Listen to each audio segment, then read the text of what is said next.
नमस्कार मंडळी, आज आपण आलेलो आहोत इथल्या आमच्या गावातल्या रोटक क्रॉईज इथे. तर इथे हे जे माझ्याकडे जुने कपडे आहेत काही मुलांचे ते डोनेट करण्यासाठी म्हणून आम्ही आलेलो आहोत.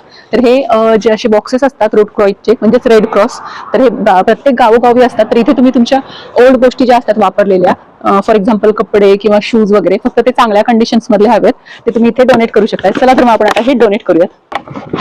त्या काही जीन्स आहेत माझ्याकडे आणि मुला कपडे आहेत.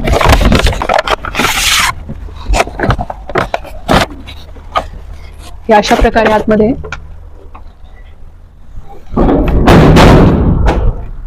आता इथे जे ऑर्गनायझेशन मध्ये काम करणारी लोक असतात ते त्यांचा जेव्हा कधी टाइम टेबल ठरलेलं असतं त्या वेळेत येणार आणि हे जे कपडे आहेत ते घेऊन जाणार आणि हे इथल्या गावातल्या किंवा गावाबाहेरच्या किंवा देशाबाहेरच्या सुद्धा गरजू लोकांपर्यंत पोहोचवण्याचं काम हे रोटक क्रॉईज म्हणजेच रेड क्रॉस ऑर्गनायझेशन करत असते.